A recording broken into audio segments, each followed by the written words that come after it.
Buenas noches a todos los participantes. La Escuela de Posgrado de la Universidad Antonio Ruiz de Montoya les brinda la más cordial bienvenida. Vamos a dar inicio a la presentación de la Maestría en Educación con mención en Políticas Educativas y Gestión Pública. Esta noche nos acompaña el profesor José Martín Vegas. Él es abogado y máster en Educación. Es coordinador del programa Horizontes de Educación Secundaria Rural implementado desde la UNESCO en Lima. Ha sido coordinador de la Red Peruana de Gestores de la Educación denominada EduGestores. Asimismo, ocupó el cargo de viceministro de Gestión Pedagógica y fue director del Instituto de Investigación y Políticas Educativas de la Universidad Antonio Ruiz de Montoya. Se ha desempeñado como secretario ejecutivo del Consejo Nacional de Educación y asesor de la Comisión de Educación del Congreso. Actualmente es uno de los coordinadores de nuestra maestría. También nos acompaña esta noche el profesor Uriel Montes. Él es licenciado en Educación por la Universidad Antonio Ruiz de Montoya. Trabajó como soporte técnico pedagógico social productivo del programa Secundaria Rural Mejorada en la región Ancash. Ha participado como monitor del concurso de acceso a cargos de director y subdirector de instituciones educativas públicas. Actualmente es docente, asesor de tesis y coordinador académico de las maestrías en educación de la Universidad Antonio Ruiz de Montoya. Antes de cederles las palabras a nuestros profesores, quiero comentarles la dinámica de nuestra presentación. Vamos a tener 35 minutos de exposición, tanto del profesor Martín Vegas como de Uriel Montes, y luego de ello pasaremos a una ronda de preguntas, para lo cual les pedimos que ustedes puedan ir dejándonos sus consultas e inquietudes por el chat, tanto de la plataforma Zoom como de Facebook, porque estamos transmitiendo en vivo, para que pues apenas termine la exposición pudiéramos ya dar respuesta a sus consultas y de esta manera aprovecharemos mucho mejor el tiempo. Buenas noches, bienvenidos. Profesor Martín Vegas, les cedo la palabra. Con mucha expectativa de poder hoy día presentarles esta maestría y también desearles a todas, a todos, cuidarnos y estar ojalá bien de salud con nuestras familias, nuestros colegas, nuestras amistades. Estamos en un tiempo muy retador, difícil, pero donde también creemos que podemos ofrecer esta alternativa de formación para quienes, como ustedes están hoy día asistiendo a esta charla informativa. La maestría en Educación de la Universidad Ruiz de Montoya, con mención en Políticas Educativas y Gestión Pública, en primer lugar es importante resaltar que forma parte de la Cátedra UNESCO en Políticas Educativas y Agenda 2030, es decir, la Agenda de los Objetivos de Desarrollo Sostenible. Ese es un reconocimiento que ha recibido esta maestría por parte de la UNESCO y nos conecta a las elegidas en el mundo como cátedras en temas de educación.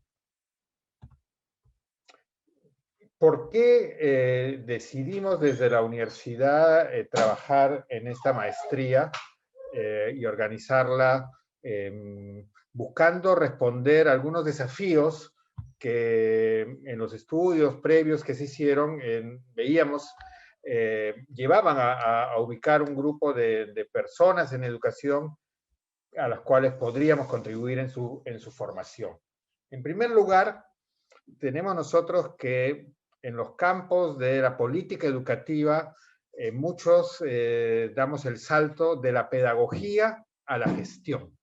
O sea, trabajamos en instituciones educativas, somos docentes, así nos hemos formado, y de repente un día nos toca asumir alguna responsabilidad, sea en el Ministerio de Educación, en un gobierno regional, en una UGEL, incluso en una propia institución educativa, y nos enfrentamos a unas reglas de juego y a un modo de trabajo que es el de la gestión pública.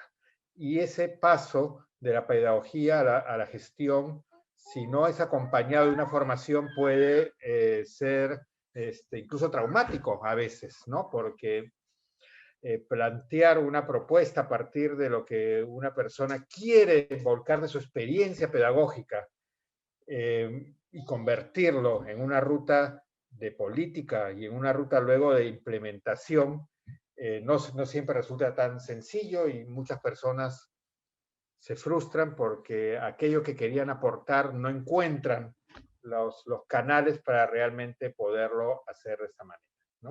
Y por eso también en el sector de educación también se incorporan muchas personas que tienen experiencia en gestión, sea en gestión pública, en administración, en otras profesiones, ¿no?, vinculadas a la gestión, y encuentran el desafío inverso de cómo conectar ese saber y esa experiencia a las prácticas educativas y al lenguaje educativo, ¿no? Y ese también resulta un gran desafío y no existe en el Perú una maestría que esté respondiendo a estas dos dimensiones. Y hay una tercera que también queremos resaltar, y es un sello de la propuesta que ahora les vamos a presentar, y es el de buscar formar personas profesionales con un liderazgo estratégico. Es decir, que sean capaces de combinar la aplicación práctica, la orientación a resultados y lo que son los sentidos de la educación, ¿no? También es fácil frasearlo y decirlo, pero es un reto en nuestras vidas profesionales, ¿no? En muchos casos, cuando uno revisa investigaciones, estudios sobre la gestión educativa, se cuestiona la dificultad y las limitaciones en la aplicación práctica, ¿no? Se señala que en general no hay una capacidad de gestión, ¿no?, y de aterrizar en la realidad de un estudiante, de una escuela, de una universidad, aquello que son las expectativas y las propuestas pedagógicas. Pero muchas veces hay quienes se quedan centrados solamente en la aplicación práctica de su tarea, de la función que les corresponde, sin mirar que esta está vinculada a lo que en la gestión pública hoy se llama una cadena de resultados, ¿no? O sea, yo formo parte de un conjunto de acciones que de manera articulada permiten llegar a un cambio en el estudiante o en el sistema educativo, ¿no?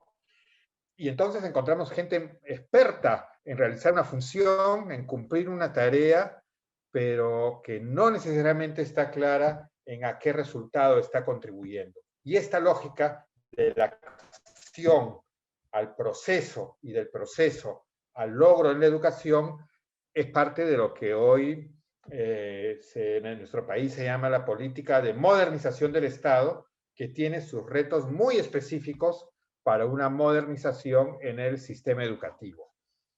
Entonces, el liderazgo estratégico al que apuntamos incorpora esta dimensión práctica, esta dimensión de orientación a resultados, e incorpora una tercera dimensión que para quienes venimos más de la educación es fundamental y para quienes no, vienen de otros campos, les puede resultar un poco compleja, que es la de los sentidos de la educación. Porque nosotros podemos estar realizando muy bien una serie de acciones, podemos incluso lograr una meta, número de profesores capacitados, ¿no? Pero tomando ese ejemplo, ese resultado y esa meta puede estar marcada por una educación y una pedagogía tradicional, o puede ser y estar marcada por una pedagogía que promueve el aprendizaje activo de los estudiantes, o puede estar marcada por una pedagogía que se vincula a las competencias superiores de lo que es el aprendizaje, que están vinculadas al saber crítico, ¿no? Entonces los sentidos son muy importantes en el campo de la educación. Y para poder hacer esta combinación, ¿no?, de poder llevar una acción y una tarea eficazmente y cumplir con aquello que nos está encomendado, pero saber que eso es parte de una cadena que lleva un resultado y que ese resultado está respondiendo a sentidos fundamentales. En el caso de nuestra maestría tenemos una clara opción por las políticas de Estado del Perú, que son el Proyecto Educativo Nacional 2036, que se ha aprobado en julio del año pasado. O sea que ustedes van a ser la primera promoción que se forma en lo que implica el Proyecto Educativo Nacional 2036, en ver cómo se plasman los 4 grandes sentidos que nos plantea el Proyecto Educativo Nacional en sus propósitos, que son bastante novedosos para el quehacer educativo. Uno, el de la equidad y la inclusión. El segundo, el del bienestar socioemocional.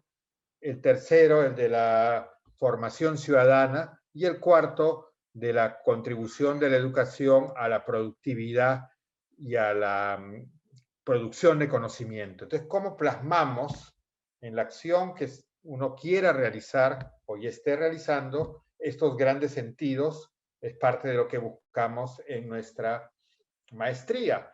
Y además, no solo tenemos como marco lo que es la política de Estado de nuestro país, que a mucha honra debemos decir, el único sector en que tenemos una política de Estado en el Perú es el de educación, en otros no existe, ¿no?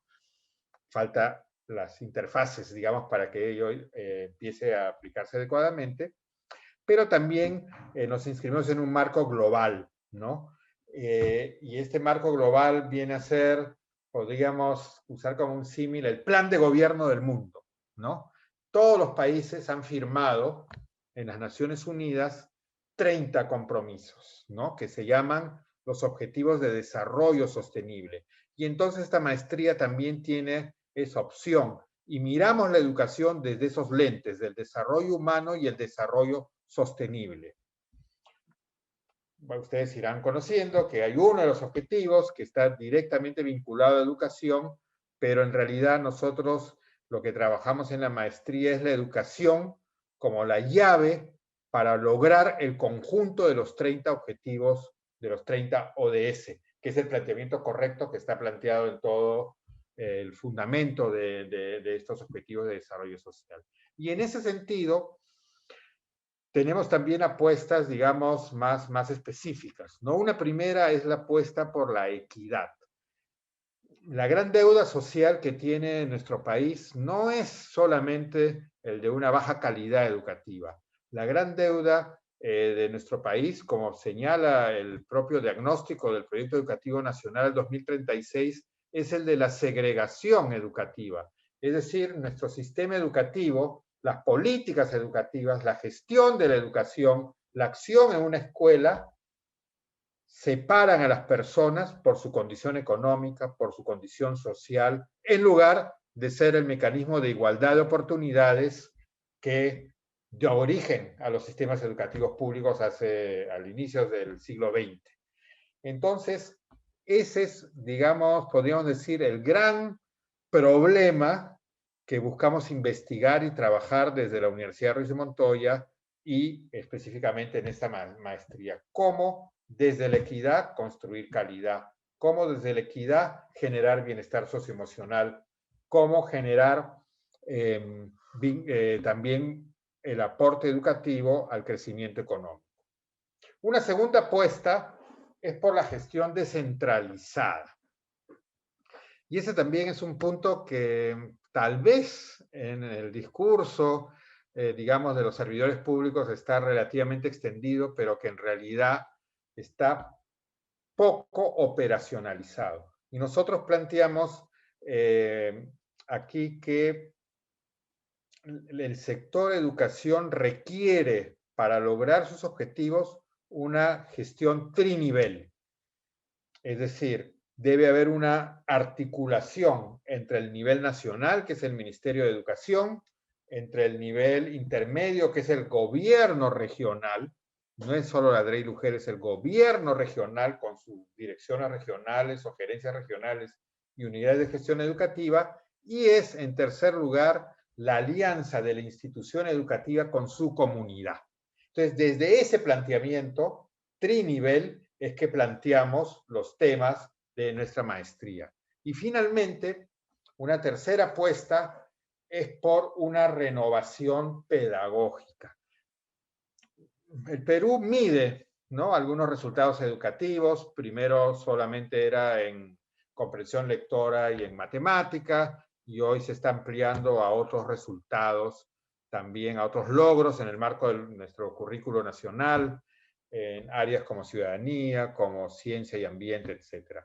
Bueno, en nuestra maestría estamos convencidos de que la acción de la política pública tiene que plantear cambios y renovaciones en la pedagogía. Por eso les decía que los sentidos son tan importantes en el Perú, porque no se trata solo de capacitar o de hacer un material educativo o de seleccionar a los directores de instituciones educativas mediante un concurso, sino que esas acciones y esos procesos estén enganchados con las posibilidades de renovación pedagógica que se requiere en nuestro país. Entonces, este es un poco el corpus, digamos, de la maestría, desde lo que hemos identificado como necesidades de los participantes y también de lo que planteamos e identificamos como necesidades y desafíos país. Bueno, ¿cómo se plasman estos planteamientos que les acabo de presentar en la malla curricular? Nuestra malla está organizada en 4 ejes.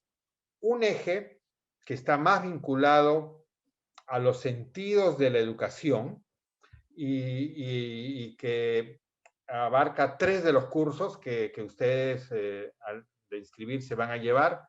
Uno sobre educación y desarrollo humano, justamente, que es el que nos permite definir los lentes con los que vamos a analizar, estudiar y operacionalizar las políticas públicas. Uno segundo sobre políticas educativas, que justamente permite pasar del hecho pedagógico a lo que es una política pública. Y uno tercero, que es el de la economía de la educación, porque parte de los retos y donde nos entrampamos muchas veces quienes trabajamos en el sector de educación es en no poder incorporar las reglas de juego y los conceptos vinculados a la economía de la educación. Y entonces, la respuesta que muchas veces se recibe cuando uno trabaja en el Ministerio de Educación, como fue cuando me tocó al comienzo, es: no hay presupuesto, ¿no? Y eso es un gasto, ¿no? Y es un gasto que no me has demostrado que realmente permite un cambio de las personas. Entonces, nos parece fundamental en la maestría también adentrarnos en esta ruta vinculada a la economía y la educación. Eje 1. El eje 2 está más vinculado al desarrollo de competencias de cada uno de ustedes vinculadas al liderazgo estratégico. El primero es sobre ética, curso sobre la ética en la gestión pública. Ustedes dirán que todos, digamos, ya tienen ustedes una base ética formada, ¿no? Por algo están averiguando y tomando información sobre una maestría en la Universidad Ruiz de Montoya, pero ese no es el punto, ¿no? No es el punto de si, también es un punto, obviamente, ¿no? De la base ética que cada uno tiene o va a formar, o se va formando, pero el punto aquí es que día a día estamos sometidos a dilemas en la gestión pública y tenemos que optar entre la alternativa A y la alternativa B. Y esa decisión tiene siempre un componente ético y no es fácil poder llegar a tomar esas opciones, ¿no? Un reciente caso que, si ustedes han seguido las noticias de las últimas semanas, ha sido cuando sale en agenda el debate sobre los colegios, los COAR, los colegios de alto rendimiento, ¿no? Y había que tomar el ministro, ¿no? Y el ministerio tenía que tomar una decisión si cortaba el ingreso a estos colegios y ese dinero que se ahorraba lo dedicaba a otros campos o si mantenía ese ingreso. Y en eso y hay un debate bien interesante, ¿no? De opciones que tienen una base no solo técnica, no solo de resultados, sino también ética. Entonces, ese es un dilema macro, pero en el día a día también Entonces, hay ese tipo de dilemas y este es un curso basado por eso en casos. El segundo punto, el segundo curso vinculado a este eje, que también no siempre nos es familiar, así vengamos de la gestión o así vengamos de la pedagogía, es el del marketing político y las estrategias de comunicación, negociación e incidencia. También es muy fácil encontrar excelentes diseños técnicos que se han realizado para la educación y que por no considerar esos elementos han fracasado, ¿no? O ni siquiera a veces han podido dar a luz. Entonces, el considerar esta mirada de la comunicación de los actores y cómo poder convencer y finalmente, aunque a algunos no les guste la idea, vender la propuesta que tenemos es también una habilidad y una fundamental a desarrollar. Y el tercero es el de la dirección estratégica, que también es digamos, un elemento fundamental en todo desarrollo de liderazgos y en cualquier propuesta que existe en esa materia. Pero nosotros le planteamos el agregado de una dirección estratégica para la gestión del cambio, porque, como les explicábamos, tenemos los desafíos en el Perú de renovar la pedagogía, tenemos el desafío de lograr una gestión descentralizada con trinivel, tenemos el desafío de una calidad con equidad, y todo eso implica no seguir la línea en la que uno hoy nos encontramos en el Perú, sino desarrollar cambios. Y entonces, ¿cómo dirigimos esos cambios? Es el punto fundamental tercero de este. El tercer eje es el que podríamos llamar de una manera más coloquial el del aterrizaje de las aspiraciones de la población, de la sociedad, en propuestas concretas que permitan los cambios que busca el país o que se busca en una región o en una institución educativa. Y entonces un primer curso tiene que ver con la relación entre gestión pública, modernización del Estado y educación, ¿no? Como les explicaba anteriormente, buscando que todas las herramientas de la modernización del Estado puedan ponerse al servicio de los propósitos educativos. El segundo curso, una vez trabajados estos elementos, tiene que ver con diseñar, planear y programar las políticas educativas, ¿no? Es decir, tener una buena propuesta, un buen diseño, pero llegar al paso a paso, que es la programación, dentro de las reglas de la gestión pública. Les puedo comentar hoy en día que en estas reglas siempre los educadores llegamos tarde, o sea, hay un cronograma del Estado para programar que implica tomar decisiones a 18 meses antes de que algo quiero yo que ocurra en la escuela. Y eso muy pocos lo saben todavía hacer. Entonces, este es un curso que nos permite llegar hasta ese nivel de programación. El tercer curso tiene que ver con los sistemas administrativos. No todo, digamos, no todo depende de lo que quiera hacer el sector de educación, sea el ministerio, una DRE, una GEL. El Estado tiene unos sistemas cuya rectoría, cuyo poder de decisión no están en educación, sino que están en otros sectores como el Ministerio de Economía y Finanzas. Entonces tenemos el sistema presupuestal, tenemos el sistema de contrataciones, tenemos el sistema de control que tiene que ver con la Contraloría. Y si no tenemos un conocimiento y una forma de manejarnos con estos sistemas, nuestras propuestas, así sean muy interesantes, no van a poder funcionar. Y al revés, si tenemos conocimiento de esos sistemas, tenemos que ver cómo capitalizamos al máximo lo que ellos nos ofrecen para lograr los retos más educativos y pedagógicos. El siguiente curso, el cuarto de este eje, que es el más nutrido, tiene que ver con una gestión pública desde el territorio. Muchas veces en nuestro país las políticas educativas, el Ministerio de Educación dispone, asigna un presupuesto y eso se aplica mecánicamente a nivel de la diversidad de escuelas, territorios y culturas que tiene nuestro país. Este curso les va a enseñar cómo hacer la ruta inversa, desde el territorio, cómo construyo las políticas educativas hacia arriba. Y finalmente, el último curso es de monitoreo y evaluación de políticas educativas. Si no tenemos indicadores y procedimientos que nos permitan ver si estamos avanzando o no, no tenemos cómo entrar a un círculo de mejora continua.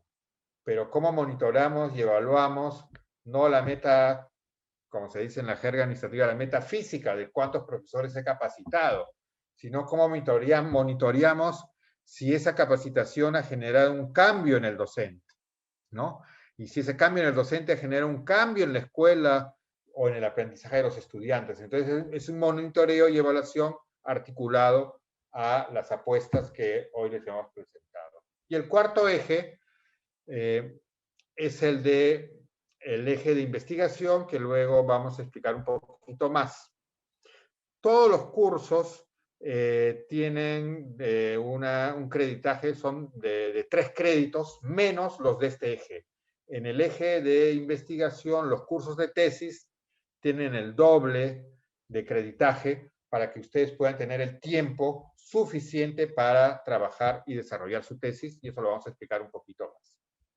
Bueno, ustedes al ingresar a la maestría no solamente ingresan a esa malla, a los profesores, a quienes Uriel y yo que estamos coordinando la maestría, entran a un ecosistema de apoyo a la maestría. O sea, entran a toda una red que va a estar trabajando con ustedes. Y esta red está integrada por estos 5 aspectos, ¿no? El primero es que de su dirección de investigación está organizada en grupos de investigación donde participan profesores, algunos de ellos a tiempo completo, otros, como es mi caso, no estamos a tiempo completo en la universidad, pero estamos nuestro tiempo lo compartimos con laboratorios, podríamos llamar, ¿no? Yo trabajo ahora en secundaria rural, entonces el trabajo que realizo en 4 regiones del país es un laboratorio que permite también aportar a los intereses que ustedes tengan de formación y de investigación. Entonces, de acuerdo a lo que ustedes presenten como interés de investigación, se van a poder vincular estos grupos de investigación que también les van a ayudar a resolver temas más metodológicos de instrumentos de investigación, etcétera, como también del marco teórico de lo que va a ser su tesis, etcétera. Un segundo de este ecosistema es el Observatorio de la Educación Peruana. Ustedes lo pueden encontrar en la web, por su sigla, que es OLEP, OLEP, en el cual ustedes van a poder no solo tener información, sobre todo van a poder escribir, van a poder comunicar, tanto desde artículos y más de divulgación dirigidos a un público amplio, como aquello que ustedes vayan a ir realizando en su proceso de formación en la maestría. Porque queremos que ustedes también se posicionen, ¿no?, a este nivel y sean también quienes van generando corriente de opinión y se van constituyendo en referentes en la política educativa peruana, y para ello es el canal del Observatorio de la Educación Peruana. Un tercer canal es el de EduGestores, que es la red peruana de gestores de la educación, que también es promovida desde la universidad y que integra a cientos de gestores de todo el Perú que tienen momentos de discusión, de aporte, de incidencia, ¿no? Ustedes, si entran igual a la web EduGestores, van a poder ver cómo hay propuestas que se trabajan con el Ministerio de Educación o con los gobiernos regionales a partir del expertise de quienes integran la red. Ustedes podrán integrar esta red y en ese sentido ser parte también de una comunidad que tiene ya todo un prestigio en el Perú. Y desde un punto de vista más funcional a la maestría, La universidad tiene un centro de idiomas, porque de acuerdo a la ley universitaria, ustedes tienen que lograr un nivel de formación en un idioma extranjero o en quechua. Nosotros como universidad tenemos también una ruta para acreditar el quechua como el idioma que les permite obtener el grado de magíster, y ya tenemos, ¿no? Egresados y quienes han hecho ya son magíster, que lo han hecho acreditando el quechua, ¿no? Entonces tenemos caminos para poder atender esta situación, o también la pueden convalidar, y hay convenios que tiene la universidad con otros centros de idiomas para que este requisito se pueda cumplir. A veces es uno de los retos que tenemos ya al momento de querer sustentar nuestra tesis. Y finalmente, la biblioteca, que tiene existe físicamente, pero también brinda un servicio hoy virtual, que ahora es muy útil, y si ustedes no viven en Lima, también es una ayuda importante, pero también la biblioteca está suscrita a bases de datos de investigaciones, ¿no? Y eso es muy importante para el caso de las maestrías, ¿no? Hoy en día una maestría ya del nivel del que tiene la universidad, sobre todo busca como sustento bibliográfico para las tesis investigaciones previas, ¿no? No tanto los libros de autor, ellos van a servir para los cursos, pero ya al nivel de investigación en el que hoy estamos, las bases de datos son un elemento fundamental, y ustedes ahí tienen un canal bien importante para poder acceder a investigaciones que les permitan que cuando ustedes formulen su propuesta de tesis o la realizan, sepan que están aportando de verdad en este campo más de la investigación. Acá les muestro a algunos de los profesores del primer semestre, ¿no? Olimpia Icochea, economista de la Universidad del Pacífico, pero sobre todo ella fue jefa de educación en la Corporación Andina de Fomento, que es una especie de banco, ¿no? de los países andinos. Adriana Urrutia, ella es politóloga y hoy día es presidente de Transparencia, ¿no? Entonces está totalmente vinculada a todo el análisis de los actores políticos, y también una de sus especialidades está vinculada a la participación ciudadana. Verónica Alvarado, que ha ocupado diversos cargos en el Sistema Nacional de Evaluación y Acreditación, en el CINEACE, y por lo tanto también tiene todo un manejo de la gestión pública muy completo y muy interesante. José Luis Gargurevich, que es uno de los grandes especialistas en modernización del Estado, tanto en educación como en otros sectores. O sea, él ha contribuido a las mejoras más interesantes que han existido también en el sector salud, en varios gobiernos regionales, en la presidencia del Consejo de Ministros, ¿no? Manuel Iguiñiz, que ha sido también viceministro de Educación y es uno de los líderes más reputados, y que viene además de una combinación interesante desde lo que en el Perú y en América Latina se llamó la educación popular, cómo se ha vinculado desde estas apuestas a lo que es la política pública. Ángel de Ronchele, investigador cubano, que nos ayuda y contribuye a desarrollar toda la ruta de investigación. Entonces somos profesores que combinamos la dimensión académica y de investigación con la dimensión de la práctica. Todos, la mayor parte de nosotros estamos también en el terreno educativo, y eso también lo convertimos en conocimiento en favor de los estudiantes de la maestría. Ahora doy paso a mi colega Uriel Montes para que nos explique los siguientes aspectos, empezando por la modalidad de trabajo en la maestría. Adelante, Uriel. En esta segunda parte yo les voy a explicar un poco cómo está organizado esta maestría. Entonces les voy a explicar un poco la modalidad de trabajo que vamos a realizar, ¿no?, dentro de poco allí.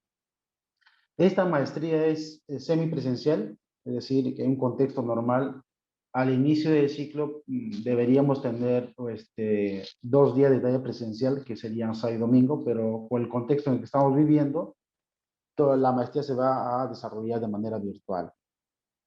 Son 4 cursos por ciclo, 2 cursos se desarrollan en la primera parte y 2 cursos en la segunda parte. En cada curso ahora tendremos 3 videoconferencias sincrónicas. Estas se realizarán entre lunes a viernes de 8 a 9 o de 9 a 10 de la noche. Entonces, esto se va a coordinar previamente, ¿no? Al inicio del curso con los docentes del curso, ¿no? Porque la mayoría a veces trabaja hasta 6, 7 de la noche, entonces ahí, como les digo, en la inducción al curso, habrá una previa coordinación con el profesor del curso allí. Luego, cada curso tendrá un sílabo y una guía de actividades. En esa guía de actividades tendrán todas las actividades que van a realizar por semana, ¿no? O sea, una semana, por ejemplo, en una semana tendrán que ustedes leer toda la lectura y en la siguiente semana ustedes habrá una serie de actividades, ¿no? Que los profesores plantean para que ustedes puedan desarrollar las actividades allí. Todo el contenido del curso van a estar en una plataforma Moodle que ustedes van a tener acceso. Ahí van a estar las lecturas, van a estar las actividades, ahí se van a realizar las videoconferencias, allí van a tener reuniones y trabajos grupales con el profesor allí. También tendrá un acompañamiento virtual permanente tanto para el desarrollo del curso como también para las consultas técnicas y administrativas allí. Entonces, más o menos está un poco organizado. Habrá, como reitero, ¿no? Actividades sincrónicas, que serán las videoconferencias y actividades asincrónicas que de alguna manera ustedes tendrán, ¿no? Que realizar en un tiempo determinado allí. Martín, ¿podemos un poquito pasar a la otra diapositiva para ver cómo está organizado un poco el calendario del primer semestre? Por ejemplo, el ciclo va a empezar el 22 de marzo al 11 de julio. Y de la semana del 22 al 28 de marzo tendremos una inducción, ¿no? Para conocer un poco cómo está organizado los cursos allí. Ahí podremos tener algunas actividades como subir un trabajo, participar en un foro, participar en una videoconferencia allí. Y de alguna manera también explicarles, ¿no? Nuevamente de cómo va a estar organizados los cursos durante el semestre allí. Y quiénes también serán los profesores durante ese semestre, y de alguna manera también habrá un espacio para poder conocerlos, ¿no? Un poco en qué actividades durante este tiempo estamos realizando. Por ejemplo, ¿no? En la primera parte, como decía, el ciclo se divide en 2 partes. En la primera parte son estos 2 cursos que se van a dictar, el curso de gestión pública y modernización, y el otro curso de educación y desarrollo que lo va a dictar el profesor Martín Vegas. Entonces, y cada curso está dividido en 3 unidades. Cada unidad tiene una duración de 2 semanas, ¿no? Como les decía, como les indicaba hace un momento, en una semana ustedes tendrán que leer y en la siguiente semana podrán hacer la actividad. Todas las tareas o los trabajos se entregan los domingos hasta las 11:50 de la noche. Los que se van, de alguna manera, los cursos se van intercalando, ¿no? En una semana entregan la tarea de un curso y en la otra semana entregan la tarea del siguiente curso. Y así se va intercalando. Y cuando termine la primera parte, iniciamos con los cursos de la segunda parte, ¿no? Como ustedes ven, de alguna manera ya está organizado también de cuándo empieza la primera unidad y cuándo termina la segunda unidad. Y el profesor Martínez hablaba un poco de la ruta de investigación, ¿no? En esta maestría hay 3 cursos de investigación. En el primer curso se dicta el curso de métodos de investigación. De alguna manera, en este primer curso lo que hace el estudiante es explorar, ¿no? Todas las investigaciones que hay en torno a su tema a nivel nacional y a nivel internacional. En el curso de tesis 1, lo que el estudiante hace es elabora su plan o su proyecto de investigación. Y en el tercer ciclo, en el cuarto ciclo, se dicta el curso de tesis 2, donde el estudiante, bajo el acompañamiento del asesor y del profesor, elabora, ¿no es cierto?, su tesis, su investigación allí. Entonces, de algún modo, este trabajo minucioso, ¿no?, y el seguimiento también que damos en los cursos de investigación nos asegura que al término, ¿no?, del segundo año el estudiante pueda concluir con toda su investigación allí. Perfecto, profesor Uriel. Muchas gracias por brindarnos mayores detalles respecto a estos puntos. Entonces voy a empezar a compartir las consultas que nos empiezan a llegar a través del chat. Una primera pregunta está vinculada a qué va a pasar cuando volvamos a la presencialidad. Le pido al profesor Vega si puede darnos mayores detalles al respecto para que nuestros participantes pues tengan la certeza de poder matricularse en la maestría sin ninguna dificultad futura.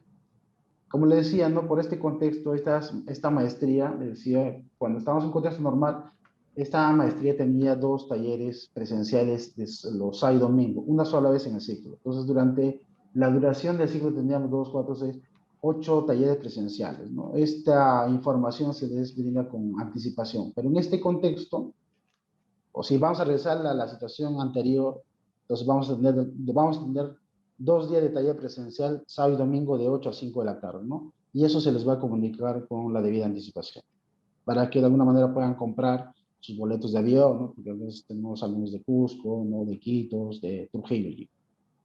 Así es.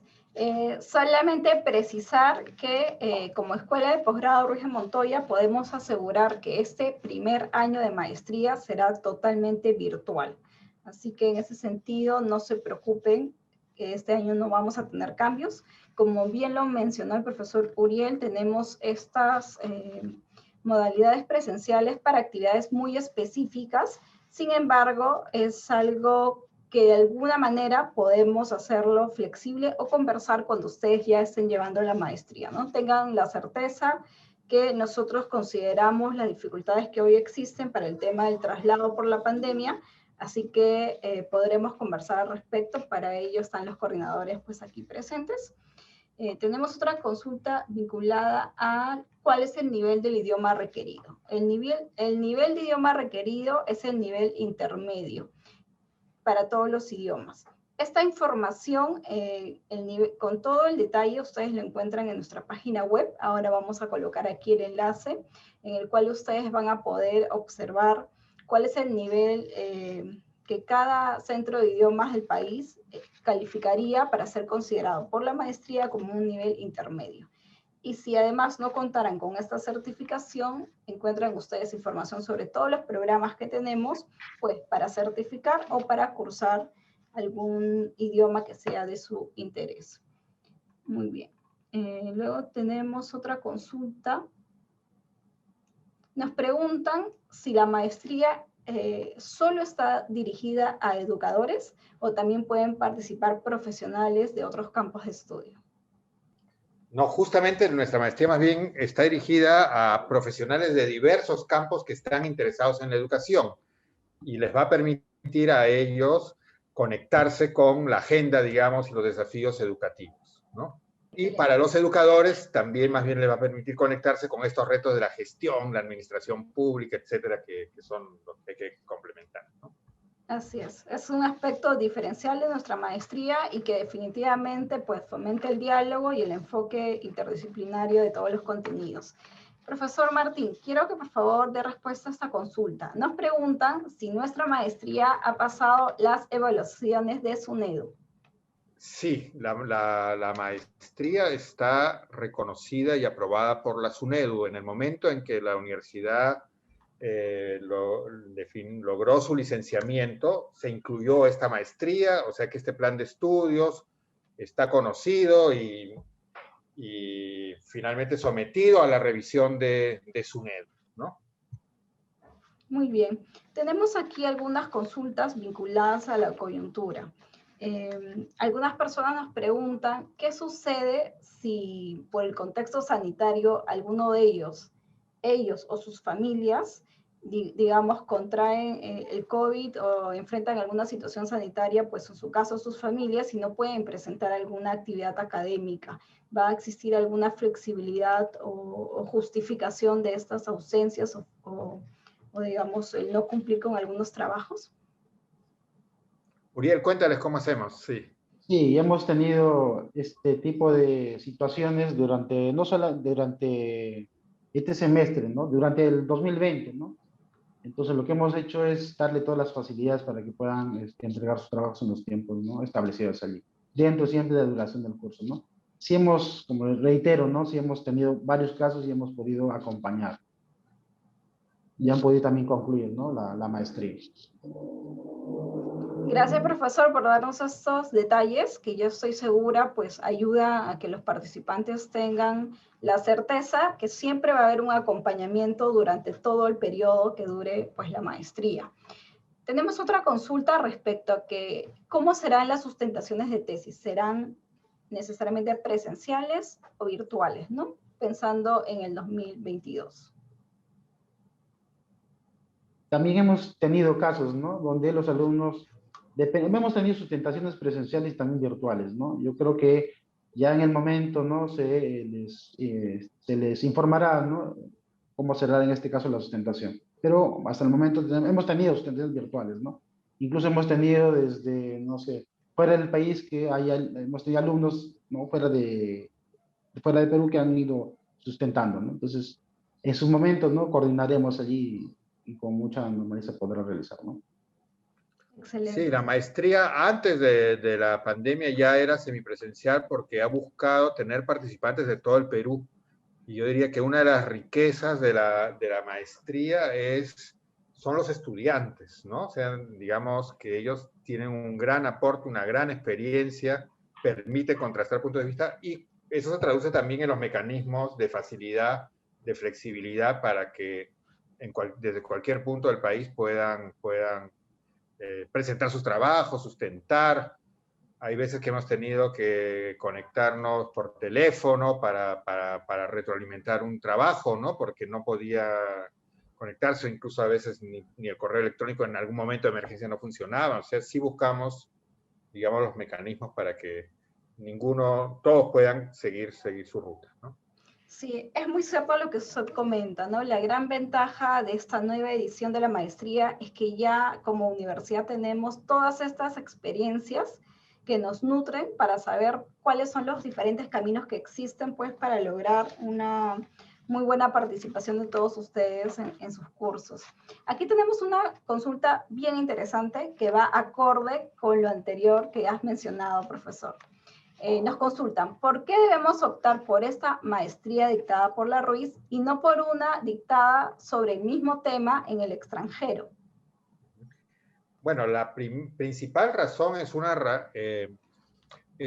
razón, digamos, sobre los contenidos que propone la maestría, ¿no? O sea, nuestra maestría está planteada desde los profesores, desde los temas de investigación, desde las respuestas educativas, a responder retos que son propios de un país que es intercultural, de un país que tiene desigualdades, de un país que es de ingresos medios con escasa institucionalidad. Esas son particularidades que en el caso de una maestría extranjera seríamos, digamos, uno entre otros tipos de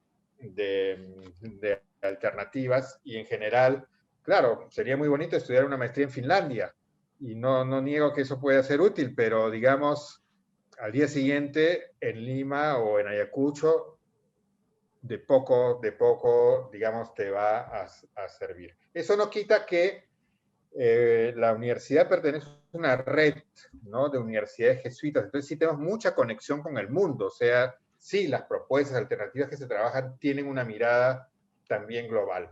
Ese es el motivo principal.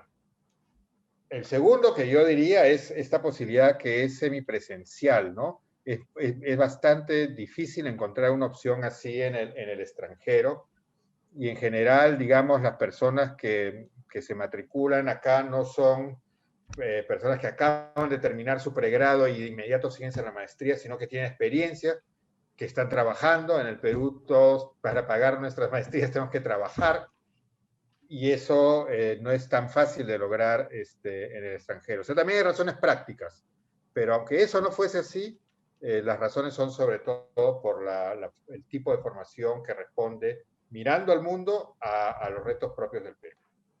Así es. Tenemos otra consulta vinculada en sí a la esencia de la maestría, los contenidos. Nos preguntan qué diferencias existen entre la maestría que tenemos en Ciencias Sociales, Convención en Interculturalidad, Educación y Ciudadanía, y la que hoy estamos presentando. Bueno, hay un punto en común en el sentido de que desde la mirada territorial, intercultural, digamos, sí, las propuestas que se trabajan, la forma de evaluar las políticas, etcétera, consideran el componente intercultural.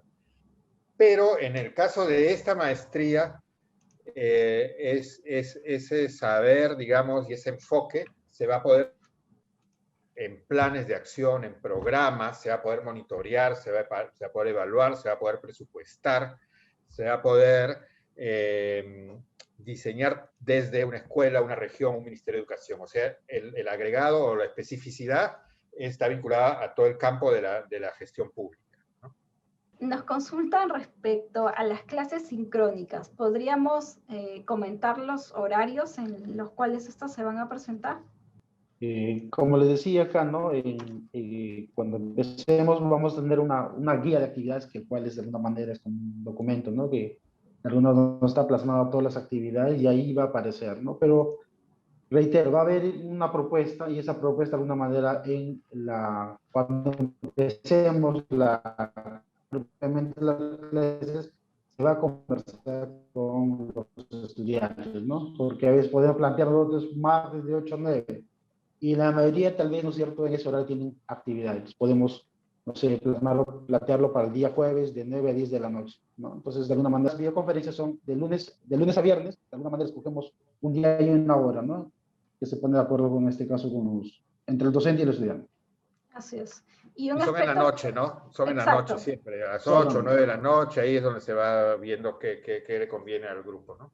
Sí, este es un aspecto definitivo porque definitivamente la escuela de posgrado tiene en cuenta todo el tema de gestión del tiempo por el trabajo y los compromisos familiares, así que seguramente pues se podrán escoger los horarios más adecuados. Y Tenemos... quedan grabadas, y también quedan grabadas, así ¿no? es. No es lo Así es. mismo, pero si alguien no puede, la tiene ahí también para poder seguir. Sí, es una de las grandes ventajas de la educación virtual que siempre podemos volver a acceder al contenido, podemos revisarlo y van a estar alojados ahí todo el tiempo que dure la maestría. Tenemos una consulta vinculada a cuántos egresados tenemos en general en la maestría, ¿no? Y cuál sería esta salida profesional del maestro que estudia una maestría con esta mención, ¿no? Yendo por el campo de la empleabilidad. Sí, esta es la tercera, la promoción 2021 sería la tercera promoción, ¿no? Así que Uriel, cuéntanos cómo van nuestros estudiantes, si han desertado, no han desertado, y cuántos Yo están creo que hemos egresando, empezado etcétera, con un ¿no? número, claro, hemos empezado con un número de más o menos de 15 estudiantes y 5 alumnos más o menos por actividades así laborales han ido dejando, pero se han incorporado el año pasado, el año pasado, ¿no? Entonces tenemos 10 alumnos que han terminado, en este caso han ingresado de la maestría. De esos 10, ¿no? 2 están de alguna manera cerrando algún curso que les falta y hay 8 estudiantes que en este momento están más o menos en el 80% de su investigación, justamente allí. Entonces, de alguna manera el acompañamiento que hemos brindado nos ha permitido en este caso mantener a los grupos. Por lo general, los alumnos no se dan un poco por el tipo de acompañamiento, por la propuesta académica que la universidad propone, ¿no? Entonces, bueno, ahí tenemos un alumno, por ejemplo, que está, Jaime, que viene de la maestría en currículo, que ahora también está interesado en la maestría de políticas educativas, ¿no? Entonces la experiencia ha sido muy buena, ¿no? Entonces el alumno sigue apostando por la maestría de políticas educativas, ¿no? Entonces, sí, por lo general no hemos perdido a estudiantes, sino que de alguna manera el acompañante ha servido en este caso para que ellos puedan terminar en este caso, ¿no? Su maestría, también su investigación y puedan en este caso graduarse, ¿no? Sí, en cuanto a las salidas laborales, bueno, la primera, la clara, está en lo que llamamos el sector de educación, es decir, en el Ministerio de Educación tenemos estudiantes y egresados que están en el Ministerio de Educación o en sus programas que son a nivel nacional. También tenemos en los gobiernos regionales DRE y UGEL y en instituciones educativas. Desde el lado, digamos, del sector más bien público y del sector social privado, pues más bien es en centros de investigación, en ONGs, también también en la formación universitaria, de pedagógicos, de tecnológicos, ¿no? Este es un poco el campo, digamos, en el que pueden desarrollarse con la maestría, ¿no? Y debemos tomar en cuenta también que la ruta de modernización del Estado, ¿no? Está llevando también a que cada vez más haya requisitos de maestría, ¿no? Y luego no solo de contar con la maestría, sino que sea una maestría especializada en el ámbito en el cual uno se va a desarrollar. Entonces, no es solamente la salida laboral inmediata, sino también cómo aseguro, garantiza hacia adelante estas rutas. Lo propio es en la educación superior, ¿no? Ya ni en un instituto pedagógico, ni tecnológico, ni en una universidad, nadie puede entrar a enseñar si no tiene maestría. Entonces también ese es un elemento importante a considerar, ¿no? Así es.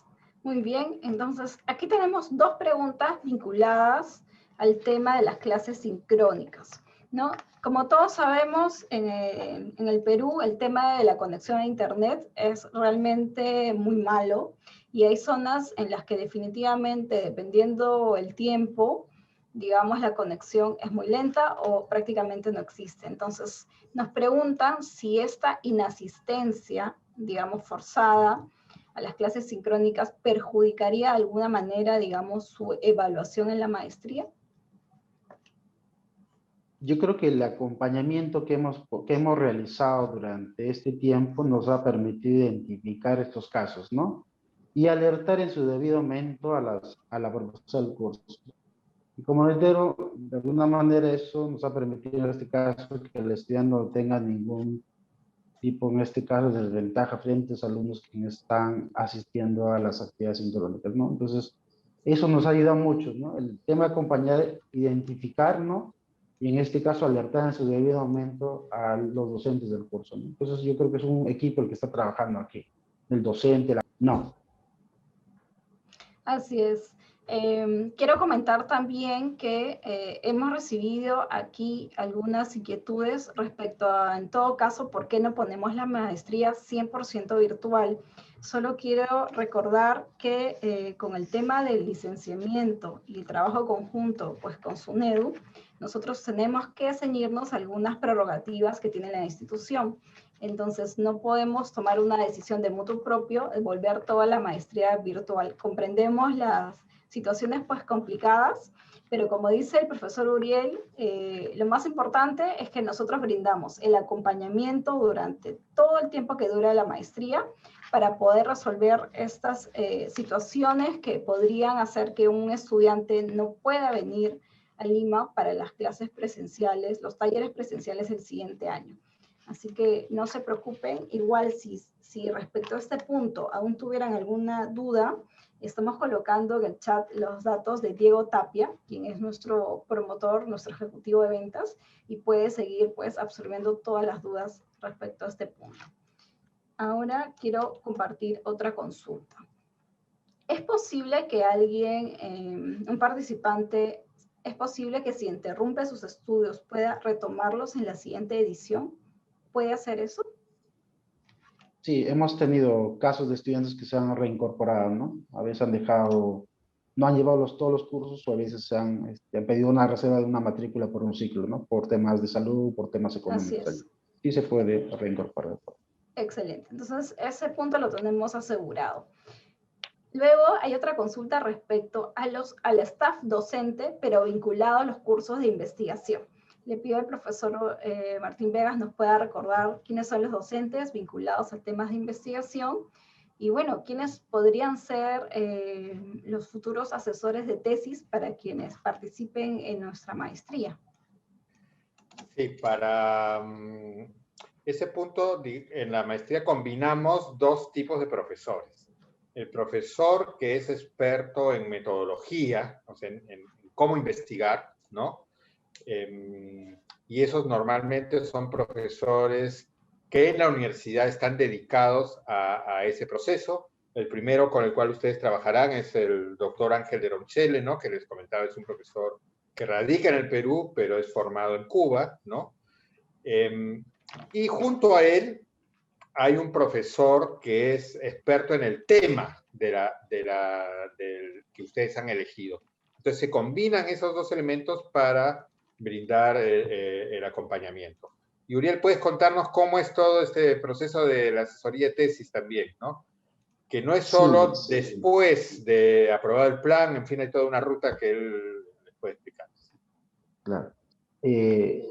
Claro, el primer curso de investigación simplemente lo dicta el profesor, ¿no? Pero a partir del segundo curso, de algún modo ya va apareciendo en este caso el posible asesor, ¿no? Y también en este caso está el profesor con conocimiento, ¿no? De alguna manera tiene bastante experiencia en el tema de investigación. Una vez que elabora su plan, este estudiante tiene el apoyo de un asesor, ¿no? Que puede ser, en este caso, los asesores pues, son los docentes de esta maestría, ¿no? O puede ser también algún asesor que ustedes puedan de alguna manera conocer, ¿no? Pero de alguna manera la universidad es la que tiene que evaluar allí. Creo que hasta el momento este tipo de trabajo, ¿no? Entre el docente, el asesor y la coordinación ha ido funcionando bastante bien, ¿no? Pues al término del segundo curso de investigación tienes un asesor y tienes un profesor de investigación que durante el proceso están acompañando, ¿no? Y de algún modo también durante el desarrollo durante la elaboración de la investigación, también el asesor participa, ¿no? Participa en cosas muy puntuales allí, ¿no? Entonces, reitero, sí, nos ha funcionado, ¿no? Y de algún modo, pues, el fruto de todo ese trabajo lo estamos viendo ahora, pues, en las investigaciones que están concluyendo, ¿no? Entonces, eso es importante, ¿no? Y de alguna manera siempre, ¿no es cierto?, estamos también, lo que les decía hace un momento, el tema del acompañamiento, ¿no? El tema de estar siempre, ¿no? Teniendo reuniones con los profesores, con los asesores, ¿no? Para de alguna manera, no sé, destrabar algunas dificultades que pueda haber en el camino, ¿no? Y siempre también conversando con el alumno que no está investigando, ¿no? Muy bien. En ese sentido, Uriel, ¿de cuántas sesiones de asesoría de tesis estamos hablando? Estamos hablando, después del término, estamos hablando más o menos de 10 asesorías como mínimo, ¿no? Pero de algún modo, cuando termina la maestría, tiene bastante avanzada la investigación, tal 70-80%, ¿no? De algún modo ya la investigación está caída y está por concluir allí, ¿no? Y de algún modo, bueno, no tienes 10, sino siempre los profesores hay mucha disposición para poder tener más asesorías allí, ¿no? No solamente de parte del asesor, sino también del profesor de investigación. Y Sí. también, tanto Uriel como yo tenemos un horario, digámoslo así, de atención a los estudiantes de la maestría, ¿no? Entonces también ustedes pueden pedir una cita y incluso ahora virtualmente o presencialmente hay esa disposición. Entonces buscamos todos los caminos, Así digamos, para acompañarlos, pero acompañarlos con exigencia, hay que decir también, ¿no? O sea, sí. no es una maestría. Flexibilidad no quiere decir que no hay exigencia, o sea, sí hay exigencia porque bueno, porque creemos en nuestros estudiantes y porque también hay un nivel, digamos, de calidad de la universidad, ¿no? Así es. Eso responde también a algunos comentarios o preguntas que pueden surgir respecto a por qué el costo de la maestría si ahora es en modalidad virtual, ¿no? Así que en ese sentido, todos somos, o sea, desde la escuela de posgrado, todos somos testigos del gran esfuerzo que ustedes como coordinadores realizan en toda esta etapa de acompañamiento, que no solo se vincula al tema del contenido mismo de los cursos, sino que tienen que ver también con todas estas situaciones personales, situaciones que tienen que ver con la pandemia, con los problemas de conexión, digamos, propios del Perú. Así que reiterar el comentario a los participantes que algo que caracteriza a la Escuela de Posgrado Ruiz y a este programa es todo el tema del acompañamiento y la flexibilidad, como lo ha mencionado el profesor. Nos consultan si puede usted ampliar el tema de la empleabilidad, pero enfocado en el sector privado, porque usted ha puesto pues definitivamente énfasis en el sector público, pero sabemos que también tenemos grandes oportunidades en el sector privado.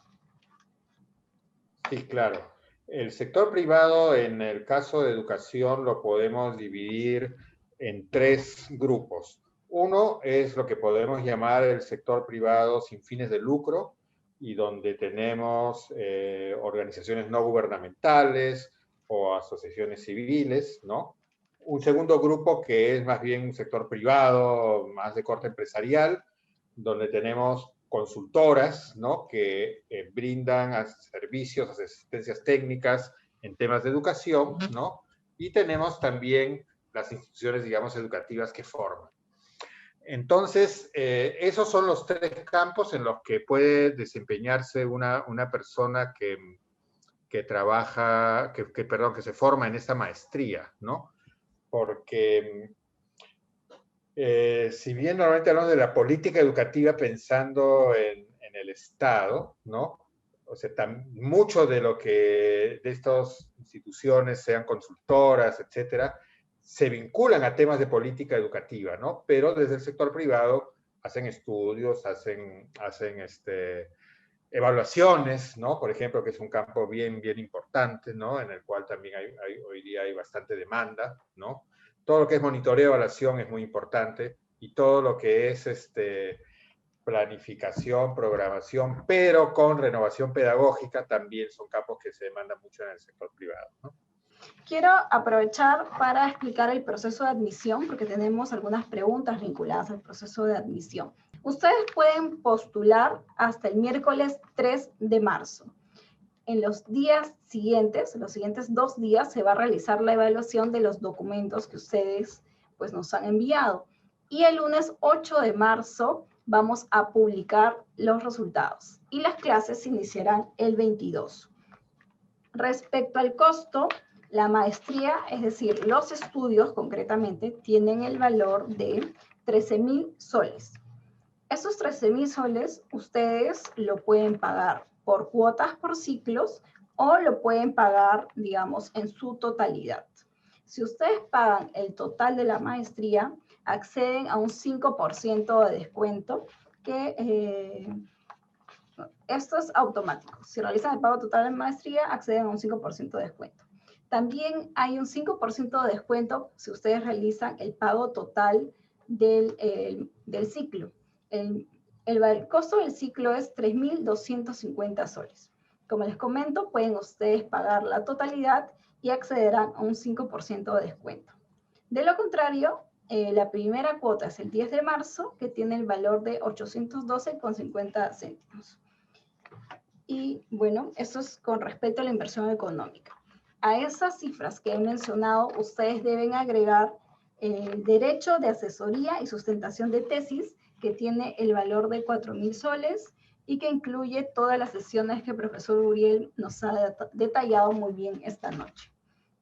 Sobre los requisitos de ingreso, uno de los requisitos más importantes es definitivamente poseer el grado académico de bachiller universitario. Entonces ustedes nos pueden enviar la copia certificada por la Universidad de Procedencia o la copia legalizada por notario público. Si alguna persona tiene inconvenientes respecto a este punto, les pedimos por favor que le expliquen a Diego Tapia, quien es nuestro promotor y nuestro ejecutivo de ventas, para ver cuál es la mejor forma de poder resolverlo. Por favor, no hay ningún problema, podemos conversarlo, pero sí es un aspecto que no podemos, digamos, pasar por alto. Definitivamente este documento es el documento principal para poder acceder a la maestría. Además, les vamos a pedir el certificado original de estudios universitarios, una copia simple de su DNI, un currículum vitae simple y un aspecto importante, les vamos a pedir un borrador de su proyecto de investigación para la tesis de grado.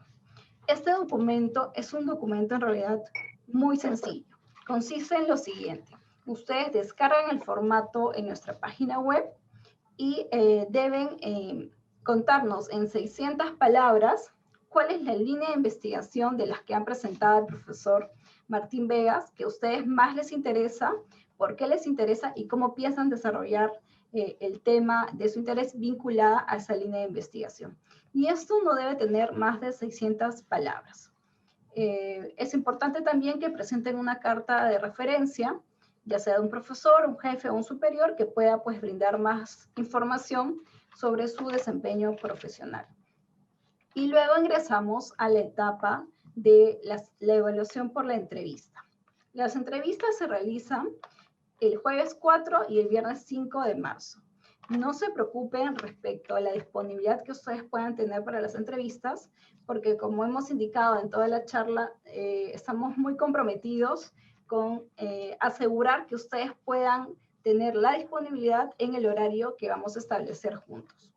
No hay ningún problema en ello. Y bueno, lo que se busca en esta entrevista es conocer conocerlos a ustedes, cuál es su interés en la maestría, identificar la línea de investigación que les genera mayor interés para de alguna forma poder ir tomando conocimiento de sus motivaciones, su nivel de compromiso y bueno, que la decisión que tomen, que es una decisión importante, realmente esté vinculada con nuestra propuesta educativa, que estamos seguros que será así. Entonces con esto culmino todo el tema de consultas respecto al proceso de admisión. Hay una consulta aquí respecto a si el proceso de entrevista es eliminatorio. En principio, no eliminamos a nadie en el proceso de entrevista. Sería algo muy sui generis porque significaría que ustedes no se vinculan con el tema de la maestría, no están interesados en el sector de educación o que los contenidos pues no les atrae la atención. Así que no se preocupen en ese sentido. Aquí lo más importante es que ustedes puedan conocer con anticipación nuestro programa y nuestras líneas de investigación.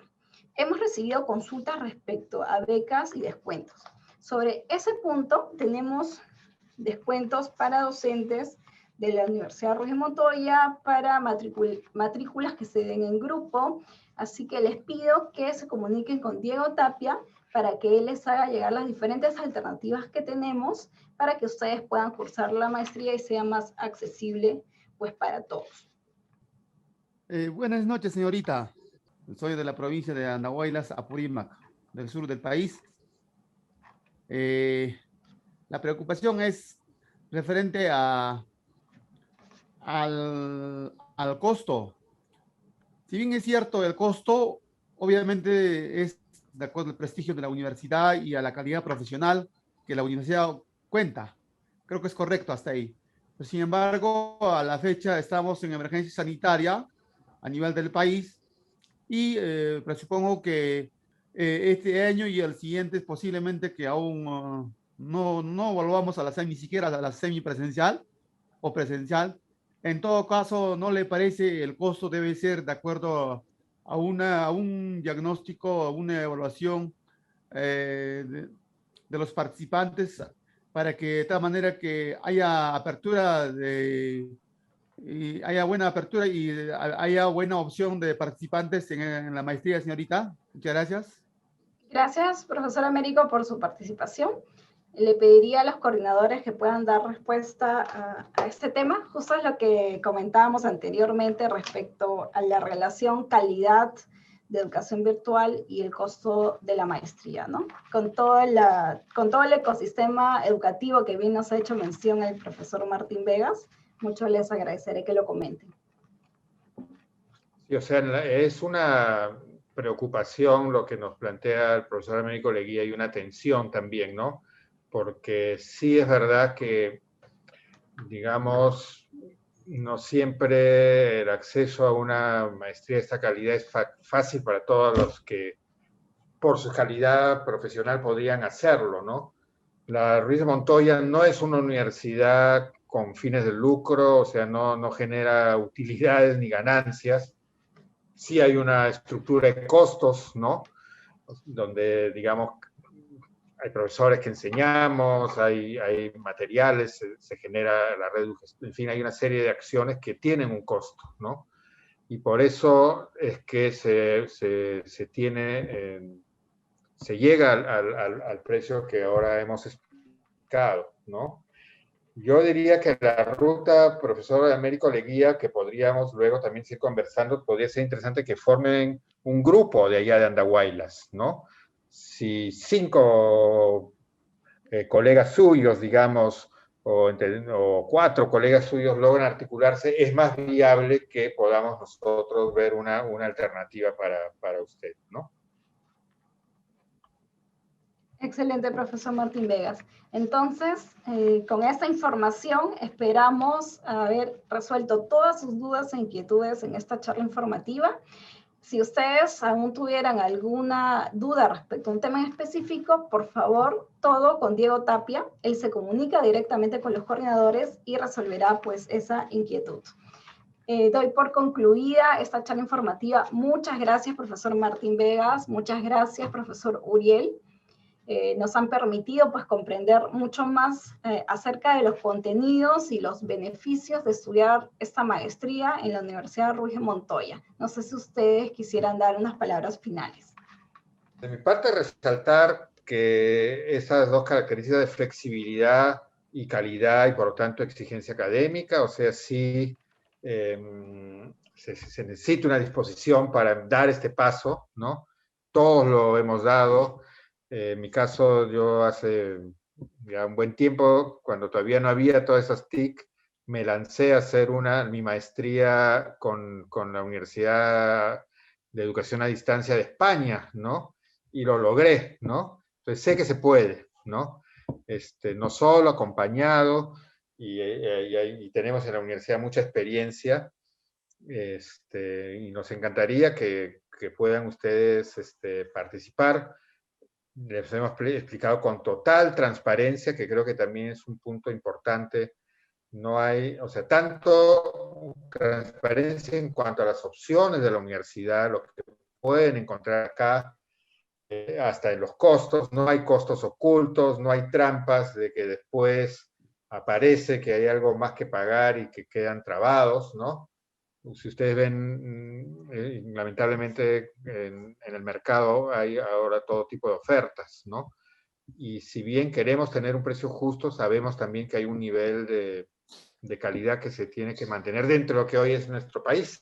Y vamos en esa ruta. Y finalmente, no duden en consultarnos. Tienen ustedes ya los canales que nos han señalado. Y hasta pronto, ojalá. Sí, igualmente yo reiterar también el tema del acompañamiento, ¿no? Creo que es una característica de la universidad y que haremos todo lo posible de que pues todos podamos de alguna manera lograr el objetivo común y ustedes se puedan graduar. Excelente, muchas gracias, buenas noches a todos y esperamos vernos en la maestría. Buenas noches.